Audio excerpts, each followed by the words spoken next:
प्रभु यीशु मसीह के मधुर और सामर्थ्य नाम में आपको जय मसीह की। डेली बाइबल संदेश में आपका हार्दिक स्वागत है।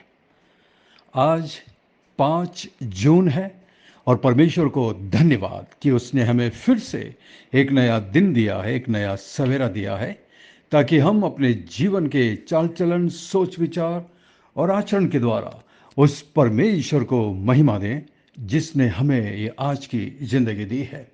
और वैसे भी हमारी जिंदगी उसकी अमानत है, उसकी दी हुई है।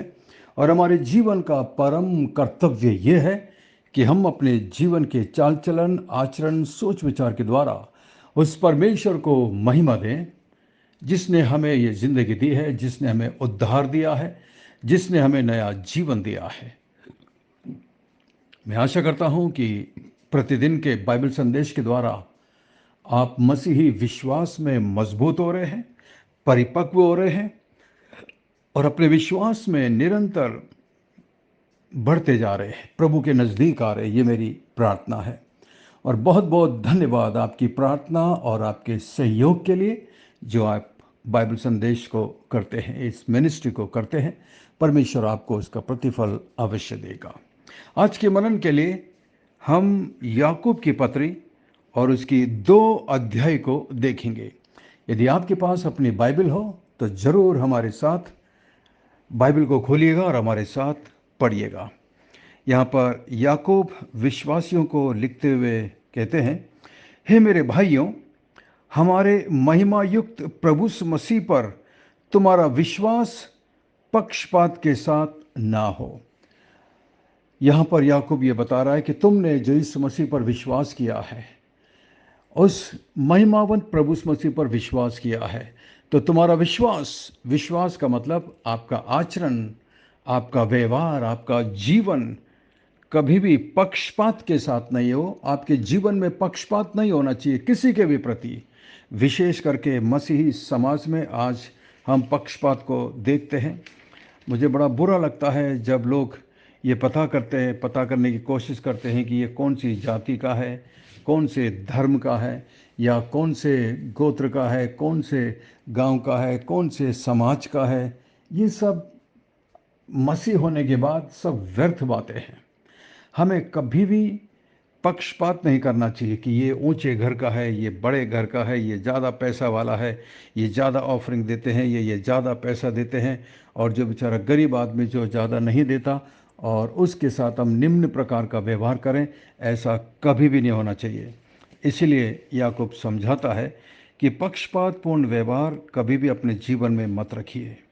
इसका मतलब ये है कि लोगों की पदवी और धन के हिसाब से या धन के अनुसार आप लोगों में कभी भी अंतर मत करिएगा।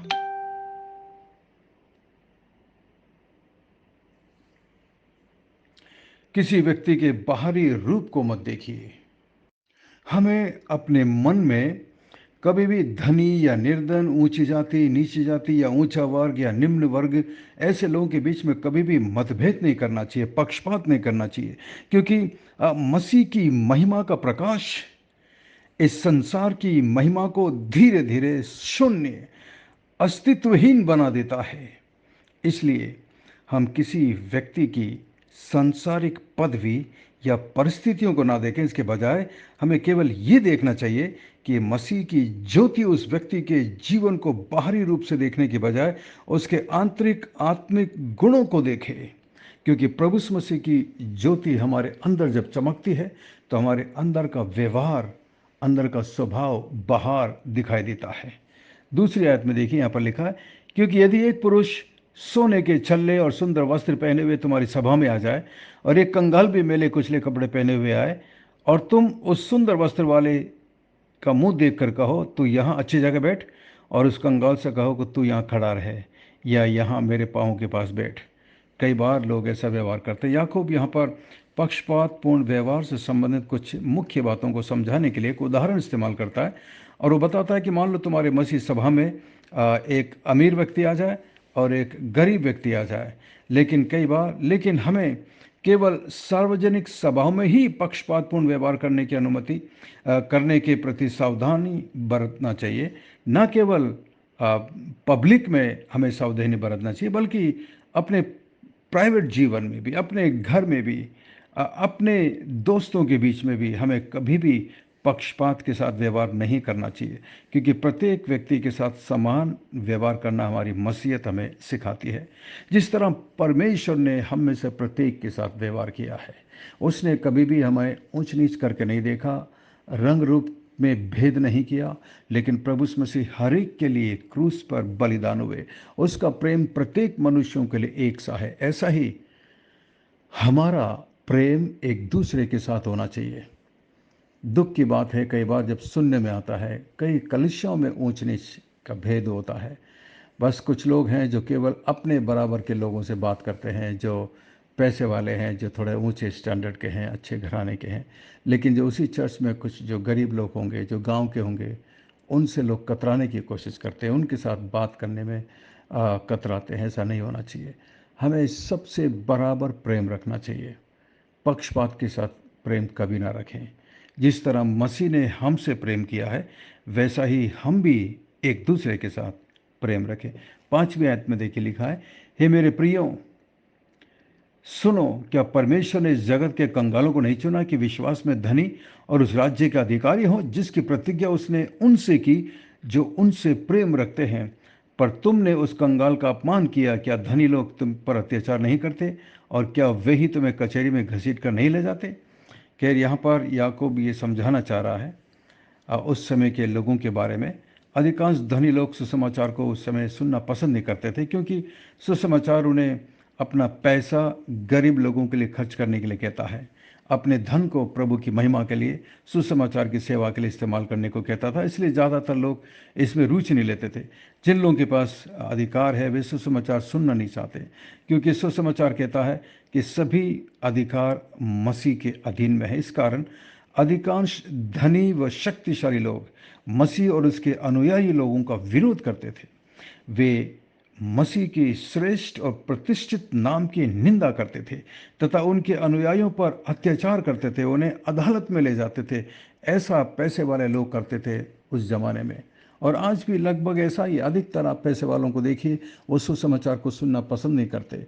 वो सोचते हैं कि मेरा रुपया पैसा मेरे लिए काफ़ी है, I am self sufficient, I don't need anybody, I don't need any saviour, I am fine with myself. आज भी ऐसा ही है। आज आप देखिए, सबसे ज़्यादा लोग जो प्रभु के पास आते हैं, नम्र होते हैं, दीन हो जाते हैं, घुटने पर आ जाते हैं, वो अधिकांश लोग वो होते हैं जो निम्न प्रकार के लोग होते हैं, या निम्न समाज में से हैं, या they are very common people, ज़्यादा पैसे वाले नहीं हैं। क्योंकि पैसा कभी कभी जीवन में घमंड उत्पन्न करता है, और वो घमंड कई बार लोगों को यीशु के पास आने से और यीशु के पैरों पर झुकने से रोकता है। इसीलिए प्रभु यीशु मसीह ने कहा, तुम दो मालिक की सेवा नहीं कर सकते। धन और प्रभु दोनों की एक साथ सेवा नहीं कर सकते। एक से प्रेम, दूसरे से नफरत करना होगा। इसलिए हमें सावधान रहने की ज़रूरत है। हमें कभी भी पक्षपात नहीं करना चाहिए। चर्च के अंदर प्रत्येक के साथ समान व्यवहार रखिए। 8 और 9 आयत को पढ़ेंगे। आप समय निकालकर जरूर पढ़िएगा। यहाँ पर लिखा है, तो भी यदि तुम पवित्र आत्मा के इस वचन के अनुसार कि तू अपने पड़ोसी से अपने समान प्रेम रख, तो अच्छा ही करते हो। पर यदि तुम पक्षपात करते हो तो पाप करते हो। देखा, पक्षपात करना भी पाप है। दूसरी सबसे बड़ी आज्ञा यह थी कि अपने पड़ोसी से अपने समान प्रेम रखो। इसका मतलब ये है कि हमें सब लोगों के साथ समान रूप से प्रेम करना चाहिए, ना कि पक्षपात, चाहे वो व्यक्ति धनी हो या गरीब हो।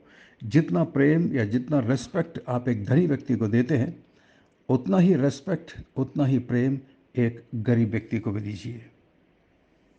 हमेशा याद रखें। इसका मतलब ये कि हमें सब लोगों के साथ समान रूप से प्रेम करना चाहिए। लेकिन अगर हम पक्षपातपूर्ण व्यवहार करते हैं तो हम व्यवस्था का उल्लंघन करते हैं, अर्थात दूसरी आज्ञा, इसके साथ ही हम व्यवस्था का उल्लंघन करने के कारण व्यवस्था को तोड़ने वाले बनते हैं, और इस प्रकार हम एक पाप करते हैं, हम चूक जाते हैं। व्यवस्था का जब हम पालन नहीं करते तो एक तरीके से जब हम एक व्यवस्था को तोड़ रहे हैं तो एक तरीके से पूरी व्यवस्था हमें दोषी ठहराती है। ये बहुत बहुत महत्वपूर्ण बात है, इसलिए हमें ये बात हमेशा ध्यान रखना चाहिए। याकूब यहाँ दूसरी आज्ञा को राज्य व्यवस्था या राजकीय व्यवस्था कहता है, क्योंकि ये राजाओं के राजा की आज्ञा है। कितनी अद्भुत बात है, राजाओं के राजा की आज्ञा। क्योंकि जो कोई सारी व्यवस्था का पालन करता, 10वीं आयत में, परंतु एक ही बात में चूक जाए तो वे सब बातों में दोषी ठहर चुका। तो इसलिए याद रखिए, आप कहते हैं मैं तो सब आज्ञा मानता हूँ, लेकिन यदि आप पक्षपात करते हैं तो आप एक तरीके से पाप करते हैं, और ये हमें कई प्रकार से कई पापों में लेकर जाता है। तो प्रभु हमारी मदद करे कि हम इस प्रकार के पक्षपात के पापों से बचकर प्रत्येक मसीह से प्रेम करें, प्रत्येक मसीह का सम्मान करें, चाहे वो किसी भी स्टैंडर्ड से आता हो। परमेश्वर ऐसा करने में हमारी मदद और सहायता करे। आइए हम प्रार्थना करें।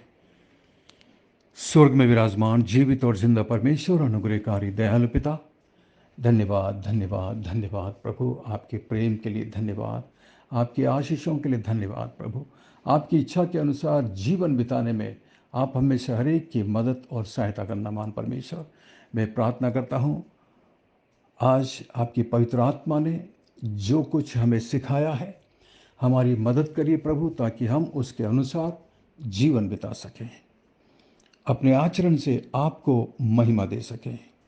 धन्यवाद धन्यवाद प्रभु, आपके प्रेम के लिए धन्यवाद, आपकी आशीषों के लिए धन्यवाद, आपके प्यार के लिए धन्यवाद।